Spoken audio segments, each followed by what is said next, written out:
Capital Santé, 2 minutes pour comprendre. Aujourd'hui, le reflux gastrique. Alors, le reflux gastrique, c'est cette sensation d'acidité qui remonte. Qu'est-ce que c'est, en fait? Alors, c'est effectivement du contenu gastrique qui va remonter.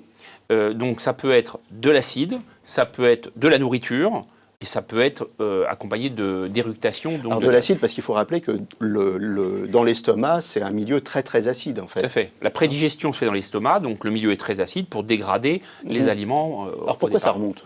Alors, ça remonte très souvent parce qu'il y a une hernie hiatale, c'est-à-dire en fait au niveau du clapet qui s'appelle le cardia ici. Ce clapet, il a une zone de faiblesse chez certains patients. Plus tout à fait étanche. Voilà, il a effectivement une perméabilité qui est trop importante et du coup, le contenu va avoir tendance à refluer. Mais il y a des fois des patients qui n'ont pas de hernie hiatale et qui ont quand même du reflux. Et ça, c'est lié à leur alimentation? Alors, pas que. Je vous pose la question parce qu'en période de Noël, on voit souvent les pubs arriver pour le reflux gastrique. Hein. Donc, ouais.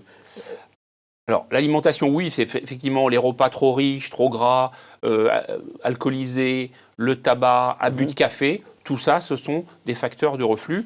Et le contexte de poids aussi joue. Les patients en surpoids ont plus de reflux que les autres. Qu'est-ce qu'on fait? Alors, on corrige ce qui ne va pas au niveau de l'alimentation, et puis on peut utiliser des médicaments, si ça ne suffit pas, qui vont permettre de traiter ça. Donc, des pansements gastriques.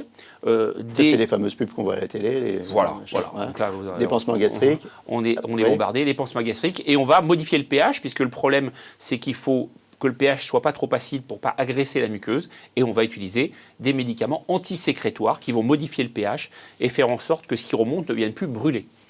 Avant d'en arriver là, soyons raisonnables dans notre alimentation. C'est la meilleure des choses. D'ici là, portez-vous bien.